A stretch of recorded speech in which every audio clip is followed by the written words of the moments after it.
The invitation arrived 3 weeks before my twins' 7th birthday. My sister Jennifer had organized a joint celebration at the community center, combining it with her daughter's 8th birthday. "It'll be so much easier," she'd explained over the phone. "We can split everything 50-50. I should have known better. Jennifer had always been the golden child in our family. She married a dentist, lived in the nice part of town, and made sure everyone knew about her perfect life. Meanwhile, I was the single mom who worked 2 jobs to keep my kids fed and clothed. Our parents had made it clear who they favored, but I'd stopped caring about that years ago. My kids were happy, healthy, and loved. That was enough. When Jennifer suggested the joint party, I agreed because the twins were excited. They adored their cousin, and the idea of a big celebration thrilled them. Jennifer said she'd handle decorations and I could bring the food. Simple enough. I spent the entire week before the party cooking. I took 2 days off work, which I couldn't really afford, but I wanted this to be special. I started Monday evening with the shopping trip, carefully comparing prices at 3 different stores to stretch my budget. The pasta ingredients alone cost $150. The chicken tenders required 2 whole packages of premium chicken breast. The vegetables for the trays needed to be fresh and colorful, which meant another $80 at the farmer's market. Tuesday and Wednesday I worked my regular shifts, then came home to prep ingredients. I chopped vegetables until my hands ached, grated cheese until my arms were sore, and mixed marinara sauce in my largest pot. My kids helped where they could, washing vegetables and stirring sauces under my supervision. Thursday I took my first day off and spent 14 hours cooking.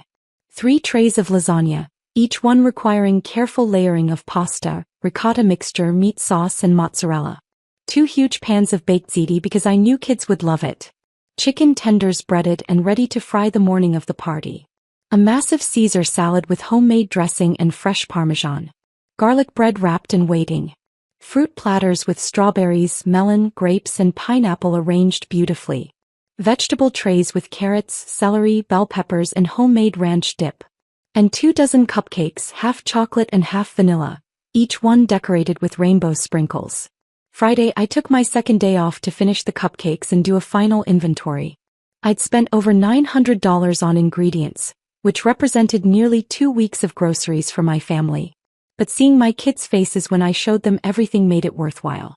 They kept sneaking into the kitchen to peek at the cupcakes, asking every hour if they could try just one. The morning of the party, I loaded everything into my car with the help of my neighbor. It took 4 trips to get it all into the community center kitchen. The lasagna trays alone were heavy enough that I needed help carrying them. I arrived at noon for a 2 o'clock party, wanting plenty of time to set up properly. I spent an hour arranging the food tables, setting up the chafing dishes I'd borrowed from my workplace, making sure everything looked professional. I created little labels for each dish, positioned the cupcakes on a tiered stand I'd rented, and arranged the fruit platters in an attractive display. I'd even brought my own tablecloths because I wanted it to look special. Jennifer arrived at 1:30 with store-bought decorations and a single cake from the grocery bakery. She had 2 bags of balloons, a happy birthday banner, and some streamers. The cake was a standard sheet cake with generic "Happy Birthday" written in blue icing. "Oh wow, you really went all out," she said, eyeing the food spread I'd created. "That's perfect because I didn't have time to cook anything. I've been so busy with the planning and organizing." I noticed she didn't offer to help finish setting up. She disappeared to hang her decorations, leaving me to complete the food preparation alone. I had to fry the chicken tenders fresh, toss the salad, warm the garlic bread, and make sure everything was at the right temperature. I felt the first flutter of unease but pushed it down. This was for the kids. The party started at 2. By 2:15, 50 people had shown up. I recognized maybe 10 of them. The rest were Jennifer's friends from her yoga studio, her husband's colleagues, and neighbors from their subdivision. None of them had brought gifts for my twins. All the presents piled on the gift table had her daughter's name on them. My kids noticed. I watched their faces fall as they counted the presents, realizing none were theirs. I pulled them aside and promised we'd have our own special celebration at home. They nodded, trying to be brave, but I could see the hurt in their eyes. The food tables opened at 2:30.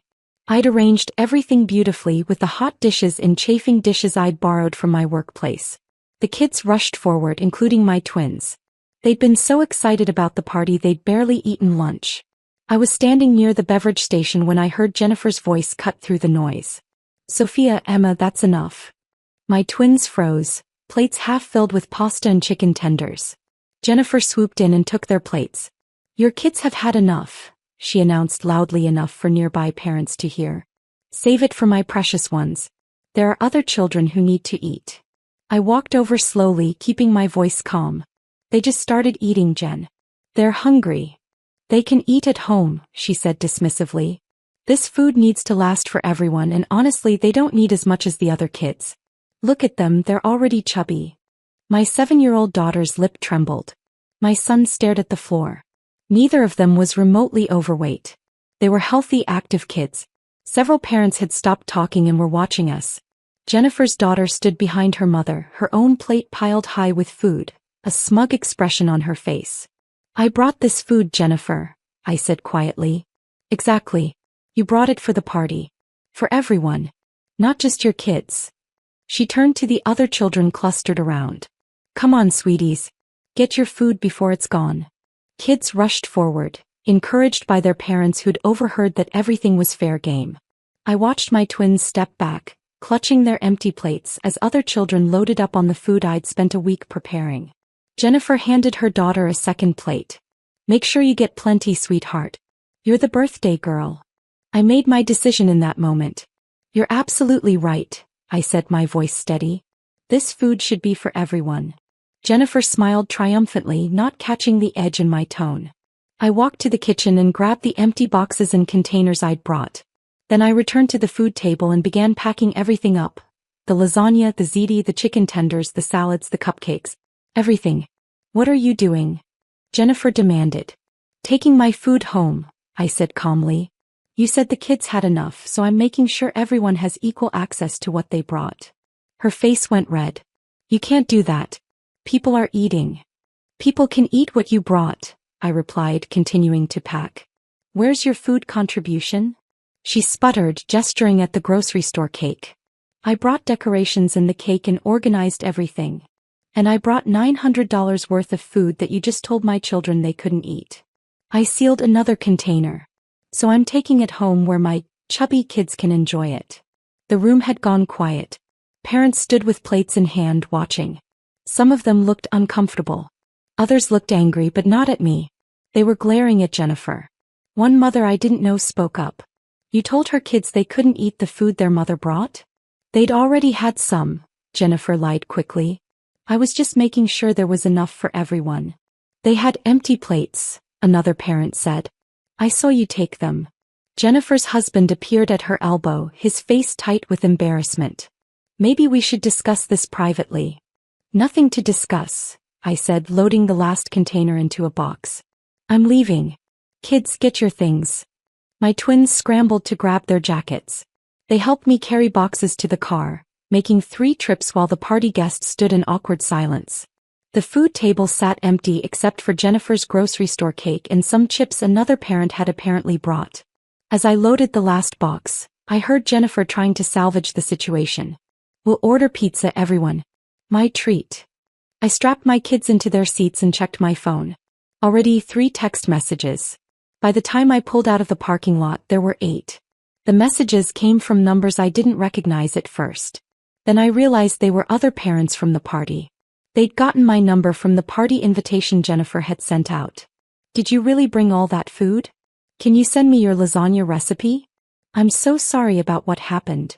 Then came the messages asking if I was okay, if my kids were okay. Then messages from parents who'd apparently planned to stay for dinner and were upset the food was gone. By the time I got home 20 minutes later, I had 63 messages. Most were supportive. Some were asking what happened. A few were angry at Jennifer for creating the scene. 3 were from Jennifer herself, each more frantic than the last. You embarrassed me in front of everyone. You ruined my daughter's birthday. Mom and Dad are furious with you. I didn't respond to any of them. Instead, I reheated some lasagna and set up a proper birthday dinner for my twins at our kitchen table. I'd saved their birthday cake, the one I'd made special with their favorite characters. We sang happy birthday. We ate until we were full. We were happy. My phone kept buzzing. I turned it off. The next morning I had voicemails from my parents, from Jennifer, from her husband, even from some of her friends. I deleted them without listening. But I did read the text messages because some of them were interesting. Apparently, when I left with all the food, Jennifer had promised to order pizza. She called 3 pizza places. All of them had minimum 2-hour waits because it was Saturday evening. The party guests, hungry and annoyed, had started leaving. Within an hour of my departure, the party was over. Jennifer's daughter had cried because her birthday party didn't have any food, and her friends left early. Jennifer had tried to blame me, but several parents had apparently witnessed the entire exchange and defended me. According to one detailed message from a mom who'd become outraged on my behalf, Jennifer had been forced to admit she'd expected me to provide all the food and hadn't prepared any backup plan. The community center manager had called Jennifer at 7 that evening asking for the $50 facility fee. Jennifer had assumed I was splitting it. I wasn't. I'd never agreed to split anything except food responsibilities, which I'd fulfilled. She'd had to pay the full amount. But the real consequence came Monday morning. Jennifer was part of a mother's group that met weekly at a local cafe. 25 women, all posting constantly on social media about their perfect lives and their wonderful children.